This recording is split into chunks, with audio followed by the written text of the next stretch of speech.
In 1845, Mary Eleanor is executed by hanging from a tree after being accused of practicing witchcraft. Before setting her on fire, the townsfolk attach a mask to her face, and a priest chants a ritual while holding a doll. Hours later, her charred remains are still suspended from the tree. In modern-day Massachusetts, disgraced journalist Gary visits a farmer who claims a cult has left markings on his cow. Upon closer inspection, Gary realizes the mark is the metallic logo, leading him to suspect the farmer's son is responsible. Suddenly, a strange whispering sound draws Jerry's attention to a nearby tree, where something catches the sunlight. Reaching into the tree, Gary finds a scorched doll with a tag that reads February 31st, 1845. The farmer explains that leaving dolls in fields for luck is a common practice, but admits this one looks unusual. Seeing potential for a chilling story, Gary crushes the doll's head underfoot to make it appear broken and photographs the farmer discovering it. That evening, Gary drives out of town, drinking as he goes. While reaching for his bottle, he nearly collides with a woman, but swerves at the last second. Jerry's car crashes, but he escapes unscathed and notices movement in the shadows nearby. The figure is Alice, whom Gary follows through the forest until they arrive at the same tree from earlier. Alice collapses to her knees in front of the tree, repeatedly saying, "I pledge my soul to you," until Gary touches her shoulder and she faints. Gary brings her back to town, where he learns she lives with her uncle, Father Hagen, her only living relative.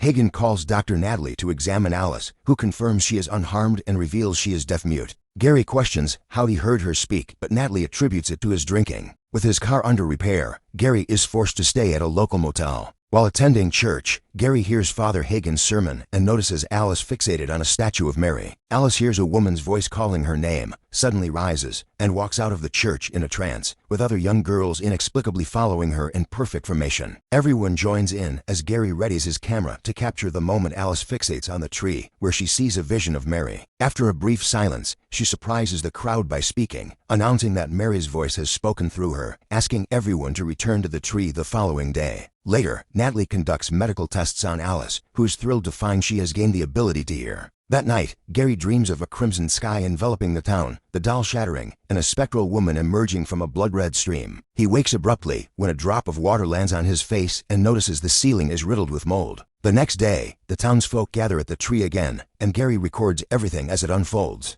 Hagen attempts to keep Alice from going, but she insists and approaches the tree, where she sees Mary's apparition once more. She then turns to a boy in a wheelchair, telling him to trust in Mary, who commands him to walk. To the astonishment of everyone present, the boy stands and begins walking. Gary captures the moment on video as the crowd drops to their knees in prayer. Meanwhile, inside the church, the statue of the Virgin Mary begins to weep tears of blood. News of the miracle quickly spreads and becomes a viral sensation. The Vatican sends Bishop Giles and Monsignor Dalgardi to investigate whether Alice's actions truly constitute a miracle or if it's some kind of deception. At a press conference, the investigators discuss 3 verified Marian miracles from modern history that have inspired major pilgrimage sites, drawing millions of visitors. They explain that for a miracle to be validated, 3 criteria must be met: the condition must be untreatable, the recovery must be immediate, and the healing must be absolute. Alice attends the press conference, but struggles to cope with an onslaught of intrusive and unkind questions from reporters. Gary steps in with softer, more thoughtful questions that allow Alice to express her faith, leading her to respond only to him. While the investigation continues, a canopy is erected over the tree to shield it from the weather in case it becomes an official shrine. During an inspection of the area, Hagen uncovers the buried doll, which triggers the appearance of a horrifying spirit near him. Just as the apparition seems ready to attack, a group of people arrives, causing it to vanish. Hagen walks back inside and interrupts Jerry's conversation with Alice. He begins coughing harshly due to his lung condition, but brushes it off, lights a cigarette, and berates Gary for exploiting Alice for publicity. Hagen, suspicious of Jerry's intentions, warns that this kind of attention will harm Alice, remarking that wherever a shrine is built, evil often follows close behind. He recalls how others who claim to have seen Mary were treated as outcasts, sent away to convents, or didn't survive long, and he vows to protect Alice from a similar fate. Later that night, Gary returns to his motel and hears unsettling whispers behind him. Although the hallway appears empty, when he turns around, a hooded figure silently looms behind him. The next day, Alice practices singing with Hagen while Gary and Dalgardi observe. Suddenly, Hagen has a severe coughing fit and collapses. While Gary calls for help, Alice urges Hagen to offer his soul to Mary, then places her hand on his chest, causing his coughing to cease. To his amazement, Hagen realizes he can breathe effortlessly again. However, he is horrified to see a shadowy figure reaching toward him from behind Alice. At the hospital, Natalie shows them 2 X-rays, one from a few days ago and another taken moments ago. The scans reveal that Hagen's illness has vanished without explanation. Natalie also confirms that the former paraplegic boy has undergone tests, and all signs of his previous condition have mysteriously disappeared. With no other explanation, Delgardi and Giles officially declare the events a genuine miracle, and the tree is soon consecrated as a shrine. Alice becomes a viral sensation once more, and the town experiences a surge in tourism from across the country. People begin idolizing Alice, calling her a hero, creating a Wikipedia page for her, and even comparing her potential fame to that of Taylor Swift. Despite the excitement, some remain doubtful and dismiss the events as tricks. One man chooses to leave town with his family, fearing that divine appearances often foretell disaster.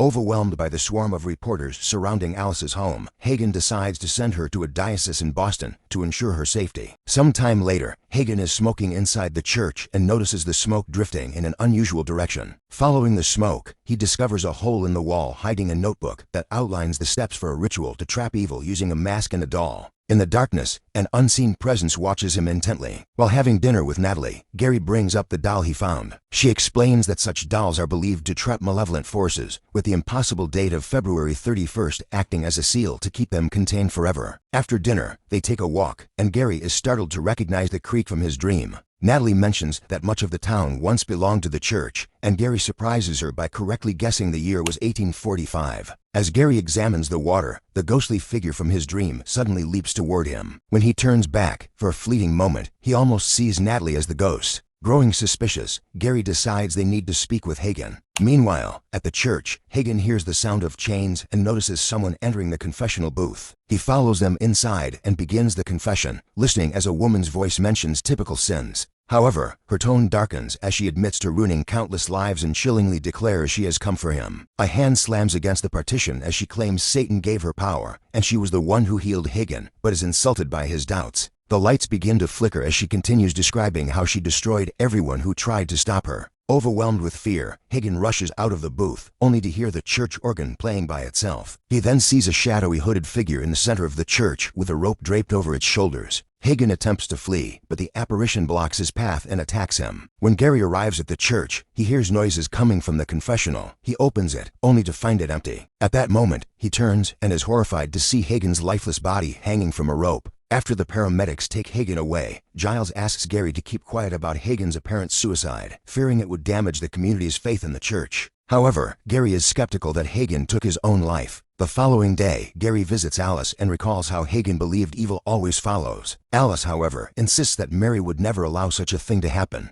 That evening, back at the motel, Gary notices the lights flickering again and hears the unsettling whispers return. This time, he spots the ghostly figure at the end of the hallway, but it vanishes almost immediately. Later, while reviewing his interview recordings, Gary notices a strange, blurry distortion near Alice in the footage. Gary slows down the footage and is stunned to see the ghost moving within the paused video before vanishing. As he leans closer to the screen, the ghost leaps toward him but vanishes again. The next day, during Hagen's funeral, Gary speaks with Natalie, who also finds it hard to believe Hagen would take his own life. Together, they explore the church basement and uncover the notebook Hagen had hidden. It reveals the story of Mary Elnor. Mary had the ability to heal the sick and claimed the Virgin Mary spoke through her, but anyone who doubted her would soon meet their end. In 1845, the townsfolk finally turned against her, submerging her in the creek until she confessed to serving Satan. Afterward, they nailed a Virgin Mary mask to her face and burned her body, trapping her ashes and spirit inside the doll Gary had broken. Once Mary was gone, all the people she had healed fell ill again. Gary concludes that it's Mary Elnor, not the Virgin, speaking through Alice, and realizes the ghost killed Hagen because he had discovered the truth in the notebook. Meanwhile, Alice disrupts her uncle's memorial service, announcing that Mary has instructed everyone to gather at the shrine that evening for a special ritual. Back in the basement, Gary notices a sheet shifting, but when he lifts it, he finds only an old statue of Jesus. Suddenly, another sheet falls, revealing the ghost, which lunges at them in an attempt to attack. During the struggle, a light bulb shatters, and Gary and Natalie manage to escape just in time. They decide they need to warn Alice, but Delgardi is already escorting her away to avoid the growing crowd. Gary and Natalie head to Boston. While Natalie searches for Alice at the convent, Gary confronts Giles and Delgardi with the information in the notebook. Giles admits he already knew about it, but Delgardi was kept in the dark. Ignoring Delgardi's protests, Giles insists the service will proceed, arguing that a centuries-old diary isn't enough proof. The nuns refuse to let Natalie see Alice, giving Gary an opportunity to search the diocese archives. There, he learns Mary Elnor had a child before her death. The documents reveal she made a pact with the devil to ensure her spirit would live on through her descendants, meaning Alice is part of her bloodline. Suddenly, Jerry's phone loses signal, and the files containing Mary's confession begin to disintegrate. A statue of the Virgin Mary collapses, revealing the ghost behind it. Gary hurls a table to block the ghost's path, but she effortlessly pushes it aside and teleports directly in front of him. Delgardi arrives just in time and begins reciting an exorcism, but the ghost cause is the writing in his Bible to vanish. Despite this, Delgardi continues the ritual from memory, using a crucifix to force the ghost to retreat. Afterward, Delgardi agrees to join forces with Gary to stop the upcoming service, before Alice can claim everyone's souls. By the evening, numerous merchandise stands have been set up around the shrine to profit from Alice's so-called miracles. A massive crowd gathers at the shrine, while countless fans tune in to watch the service online. Meanwhile, inside the church, Gary and Natalie watch as Delgardi begins a ritual using the doll to try to imprison the ghost once more. However, each time he attempts to strike a match, the ghost extinguishes it immediately. Suddenly, a flame erupts and rapidly engulfs the area, spreading to the wall-mounted cross, which collapses and strikes Delgardi, killing him as his body is consumed by the fire. Around them, the statues begin to weep blood. At the shrine, Alice's eyes begin to shift ominously as she prepares to claim the souls of the gathered crowd. In a desperate move, Gary and Natalie burst in, with Gary declaring that he fabricated all the miracles to stop Alice.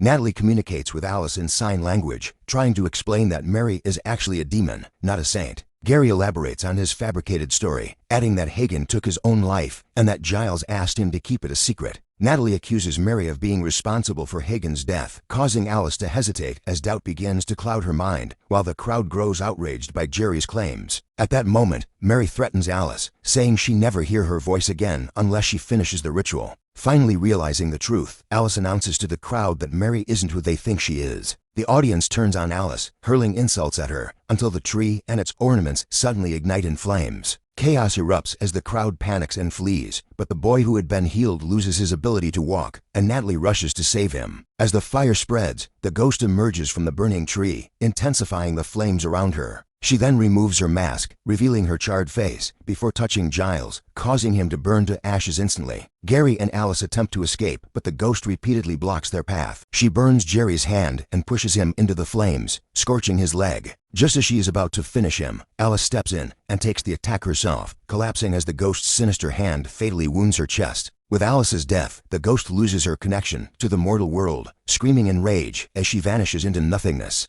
Heartbroken, Gary cradles Alice's lifeless body and prays desperately for God's mercy, which miraculously brings Alice back to life. Sometime later, Gary, Natalie, and Alice visit Hagen's grave to pay their respects. Alice is unable to speak anymore, so Gary begins learning sign language to communicate with her. Inside the church, a statue of the Virgin Mary is once again seen crying blood.